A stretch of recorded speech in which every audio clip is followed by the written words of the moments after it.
Hmm. Salut, excuse-moi. Bon, comme tu as dû le voir dans le titre, j'ai une chute de vues massive, voilà. Et tu te demandes que faire, toi tu pourrais te trouver exactement dans la même situation que moi. Et là tu te dis, qu'est-ce que je peux faire? Quoi faire? Parce que c'est pas normal quand même de perdre autant de vues. Et tu te dis, est-ce que j'ai fait quelque chose de mal ou pas? Parce qu'il faut le savoir en fait, moi j'ai ma chaîne principale qui est MWall85, lequel j'ai perdu à peu près 15 000 vues mensuelles en automatique, malheureusement sur mes vidéos longues. Je précise bien sur mes formats longs. Parce qu'en fait, ce qui a été vu là dernièrement sur ma chaîne YouTube, sur mon autre chaîne YouTube, c'est qu'en fait, oui, j'ai perdu 15 000 vues mensuelles sur mes formats longs, mais qu'est-ce qui a fait que j'ai pas non plus tout perdu? Eh bien, c'est parce que j'ai eu, on va dire, d'autres formats qui se sont manifestés, comme le format short qui a pris le relais. Alors, il faut le savoir, par exemple, pour te donner un petit peu la petite idée, un petit peu l'historique, comment ça se passe. Moi, j'ai donc ma chaîne MWall85. J'ai ma chaîne actuellement aussi, Astuce YouTube MWall85. C'est la chaîne actuelle, lequel je l'avais quitté pendant 5 ans. D'accord? Donc là, en fait, on recommence tout à zéro en quelque sorte, parce que même si tu as un certain nombre d'abonnés, eh bien, il faut le savoir que lui, l'algorithme, il garde en mémoire toutes tes statistiques, tes valeurs, tes données, etc. Par contre, tout ce qui est abonné, tout ça, ça va être plus compliqué. Parce qu'en fait, si chaque personne ne réagit pas, qui n'est pas actif ou quoi que ce soit, il va falloir que tu te reconstruises une audience. Donc certes, ça va vraiment pas être facile. Et en plus, ce qu'il faut savoir, c'est que à chaque fois que tu vas publier une vidéo, tout le monde ne va pas forcément cliquer. Donc ça va baisser ton click for rate, c'est-à-dire ton CTR. Donc par rapport à tes miniatures, tu auras beau faire une belle miniature, s'il n'y a personne qui clique, ça va pas le faire. Et il va falloir aussi que tu travailles 2 fois plus parce que ton sujet vidéo, il va vraiment falloir qu'il intéresse. Donc trouver une nouvelle audience, c'est aussi trouver des personnes qui vont s'intéresser à toi, qui vont aimer ta personnalité, qui vont peut-être des gens qui vont être là, qui vont te dire attends, tu me dis ça, tout ça, il va falloir que tu gagnes aussi une certaine confiance, une certaine crédibilité. Alors c'est toujours pas évident parce que quand tu as été quelqu'un, par exemple, auparavant, que tu faisais des vues sur tes vidéos et que du jour au lendemain, tu te retrouves à plus avoir de vues quasiment sur tes vidéos, il va falloir doubler, tripler d'efforts et trouver des astuces et des stratégies. Donc voilà, donc bienvenue déjà à toi, c'était ici, moi c'est MWall85 et Astuce YouTube MWall85.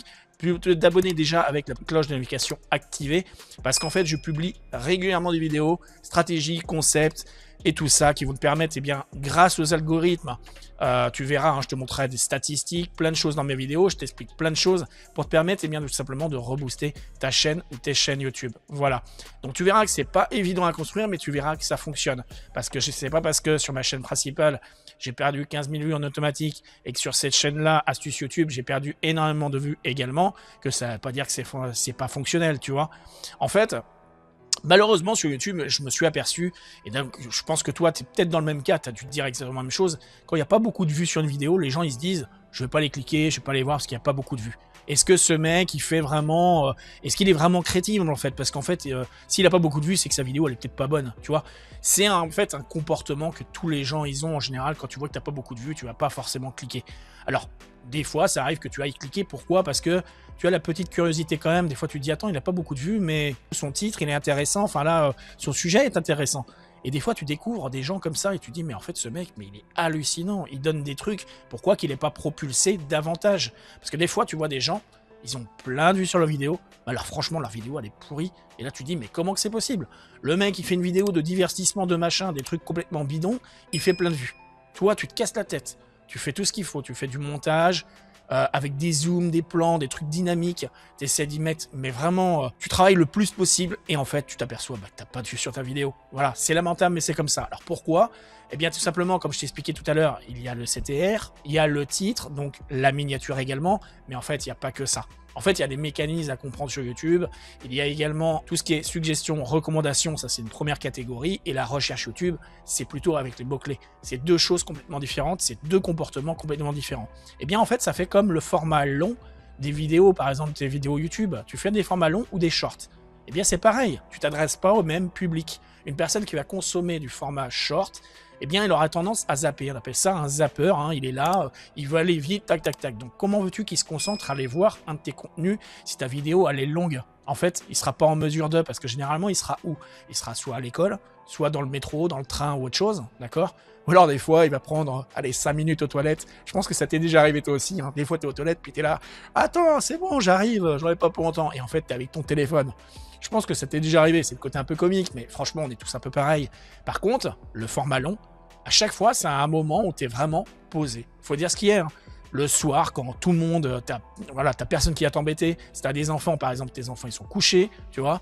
Si t'as pas d'enfants et que t'es étudiant ou autre chose, on va dire que t'as fait tes leçons et tout ça, voilà, t'as envie d'avoir un moment tranquille, tu vois, un moment à toi, quoi. Même 10 minutes, 15 minutes. Eh bien, c'est là, généralement, que ça va maximiser, en fait, les vues pour le format long pour la personne.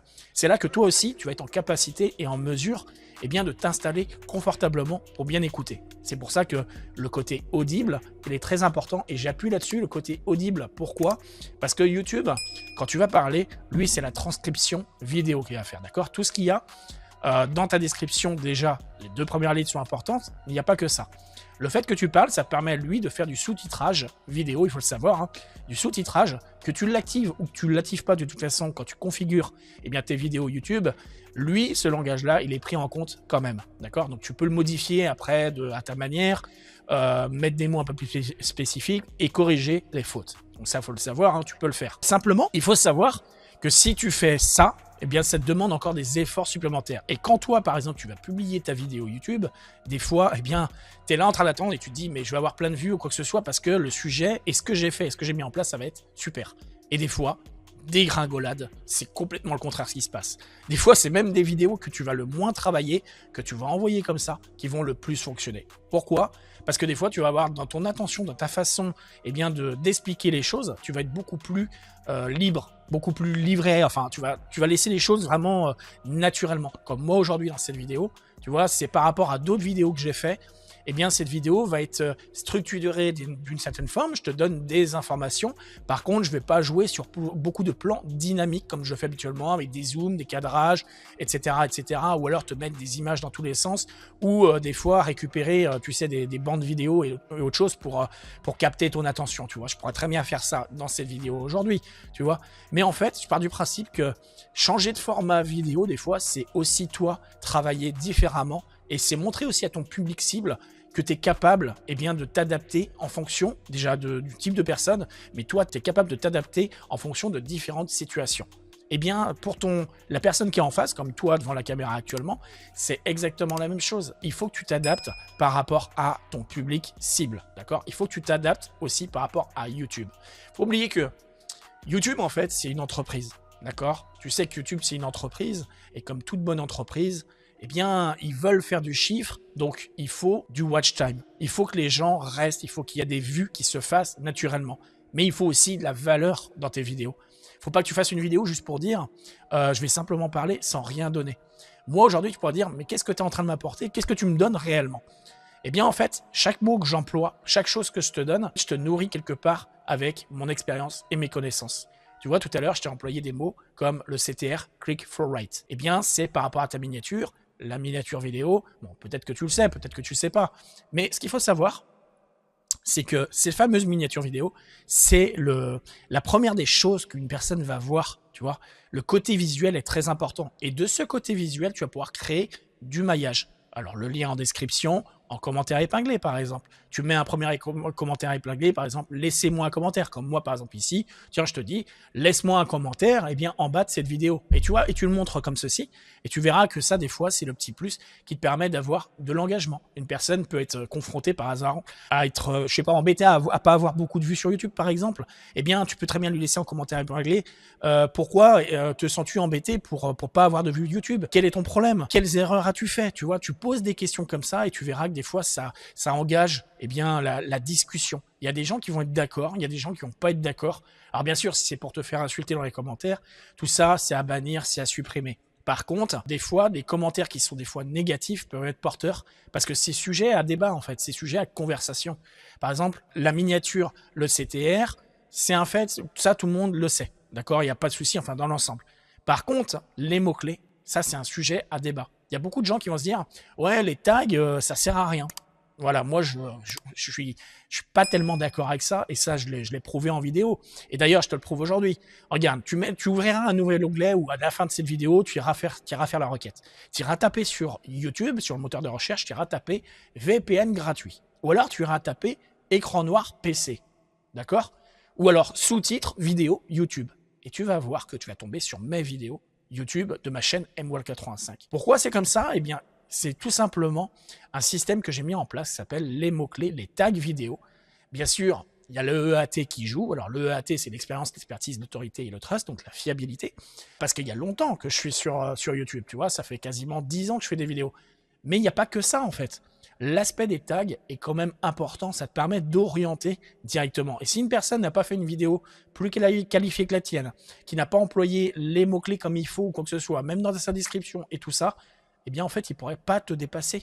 Donc en fait, ta vidéo, elle restera. Et c'est pour ça que par exemple, ma vidéo des écrans noirs, eh bien, elle est depuis 3 ans première sur YouTube et qu'elle a dépassé le demi-million de vues. Voilà. Et c'est pour ça que mes autres vidéos aussi, tu verras, eh bien, il y en a certaines qui ont plus de 100 000 vues. Si tu as par exemple sous-titres vidéo YouTube, tu vois par exemple, eh bien, tu verras que c'est de ces vidéos-là, j'ai des shorts, mais il y a aussi des vidéos qui ont dépassé les 40 000, 100 000 vues, un truc comme ça. J'ai plusieurs vidéos. C'est pour ça, il faut bien comprendre les mots-clés, les tags. Donc grâce à l'outil TubeBuddy, tu peux marquer par exemple tutoriel TubeBuddy 2026, tu vas certainement tomber sur mon tutoriel récent que j'ai fait. Donc pour en revenir, quoi faire, que faire par rapport à ta chaîne YouTube? Si tu n'as pas de vues, peu de vues, que ça stagne, ça bloque. Tout simplement, il va falloir que tu utilises des sortes de mécanismes, des stratégies pour pouvoir montrer à l'algorithme que tu es là, que tu es de retour et tout ça. Alors quoi faire? Il y a une base, c'est une stratégie, mais il y a une base. Déjà, ça va être la régularité. Si tu balances une vidéo un petit peu n'importe comment veux-tu que les gens, déjà, ils arrivent à capter qui tu es et ce que tu fais, et surtout comment tu le fais? Si toi, tu n'es pas capable d'appliquer un planning, une planification, ben les gens, ça va être la même, ils vont rien comprendre, donc ça va limiter les choses. Donc moi, par exemple, pour te donner une régularité, en gros, toutes les semaines, tous les week-ends, je publie une vidéo YouTube à format long. Donc sur chacune de mes 2 chaînes, tu pourras avoir sur Emerald85, c'est pareil. Il y a toujours une vidéo au moins le week-end. Et je publie également sur cette chaîne-là, une vidéo. Ensuite, la semaine, ce que tu peux faire, c'est publier des shorts YouTube. Alors, j'ai donné plein de méthodes sur mon autre chaîne avec des vidéos. D'ailleurs, je te mettrai une playlist là à disposition et je crois que la vidéo, elle est dans la liste, il n'y a pas de souci, elle sera dans la liste. Eh bien, en fait, ce qu'il faut comprendre, c'est que tu peux accélérer la croissance de ta chaîne. Alors, soit tu y vas tranquillement, mais tu peux accélérer la croissance en utilisant des leviers. Par exemple, tu utilises les shorts. Si les shorts, tu les publies en quelque sorte en masse, alors quand je dis en masse, attention, c'est pas tu balances 10 shorts, 20 shorts, 30 shorts d'un coup. C'est pas comme ça.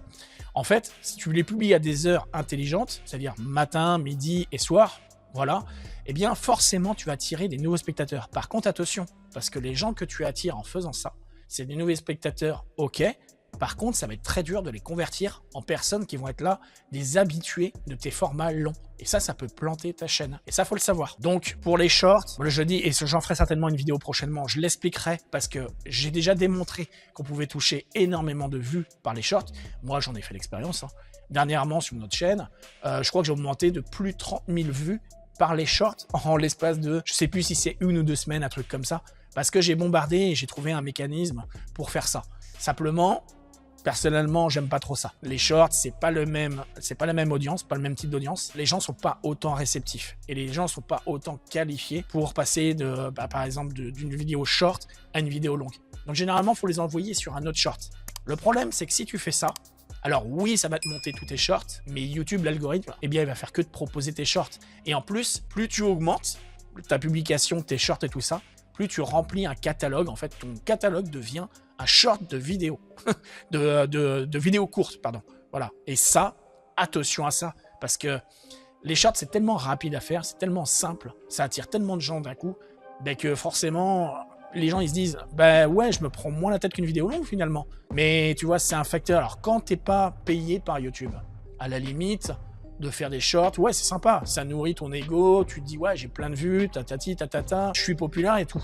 Bon, c'est très bien, c'est très joli. Par contre, quand t'es payé comme moi je suis payé mensuellement, crois-moi que d'avoir des shorts, même si le RPM, c'est-à-dire le coût que les gens payent, il faut savoir qu'il n'est pas non plus si élevé que ça. Donc, il faut faire attention et ça peut te faire basculer ta chaîne. Alors, moi, il faut le savoir que, par exemple, ma chaîne Emerald85, elle tournait à 50 000 vues en automatique mensuel, avec un catalogue de 200 à 300 vidéos informatiques. Donc, en fait, régulièrement, les gens allaient sur ma vidéo, par exemple, des écrans noirs. Ensuite, ils basculaient sur une autre vidéo à moi d'informatique, de dépannage. Par exemple, je pense notamment à une vidéo que j'avais des VPN.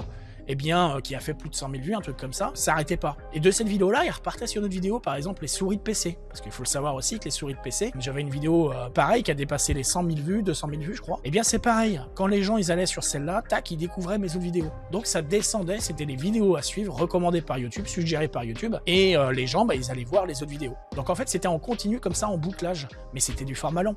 Donc ça attire du watch time, la visibilité, c'était proposé, et je n'étais même plus quasiment obligé, eh bien, de créer des vidéos la semaine. Donc moi, je créais à peu près une vidéo toutes les 2 semaines, en moyenne. Et donc, ensuite, pendant 2 ans, plus de 2 ans, j'ai arrêté de publier, et les vues, elles se faisaient toutes seules. Simplement, qu'est-ce qui s'est passé au bout de à peu près plus de 2 ans? Au bout d'un moment, ça s'est basculé. Vu que j'avais fait des shorts à l'époque en 2023, de toute façon tu le verras dans plusieurs captures d'écran, hein. Le problème c'est que les shorts, ils ont été propulsés par YouTube par rapport aux requêtes, et du coup ils ont commencé à prendre la place eh bien, de mes vidéos longues. Et petit à petit, YouTube, l'algorithme, ont enlevé eh bien, mes vidéos longues YouTube qui parlent d'informatique. Alors c'est dû à quoi? C'est aussi dû au fait que récemment, quand j'ai repris en 2025, septembre 2025, j'ai changé de catégorie un petit peu de ma chaîne YouTube. En fait, je l'ai fait basculer de informatique multimédia au SEO, référencement et intelligence artificielle. Parce que pendant ces 2 ans d'absence, ce que j'ai fait, j'ai créé ma propre intelligence artificielle et je me suis développé sur les réseaux autres, sur des sites web et autre chose. Et aussi en référencement local, puisque je suis premier en SEO local dans mon département et ça commence à se déployer dans ma région. Donc, malheureusement, alors, cette absence, elle a été utile hein, d'une certaine forme, mais pour YouTube, ils comprennent pas. Ils se disent, attends, tu t'es absenté, mais est-ce que tu vas revenir? Et maintenant, ils se disent, oui, tu es revenu, mais est-ce que tu vas continuer à faire des vidéos informatiques? Donc, par sécurité, qu'est-ce qu'ils font? Ils enlèvent des contenus. Et c'est ce qui explique eh bien, que j'ai eu une perte eh bien, de 15 000 vues mensuelles. Voilà, tout simplement. Alors, ça ne veut pas dire que la chaîne, elle est morte, hein, puisqu'en fait, la tactique, ça va être quoi? La stratégie, ça va être quoi? Eh bien, c'est de continuer à publier ce que j'aime faire. C'est-à-dire, ce que j'aime faire, moi, aujourd'hui, c'est le référencement. Voilà, qu'il soit sur Google, pour site web ou pour YouTube.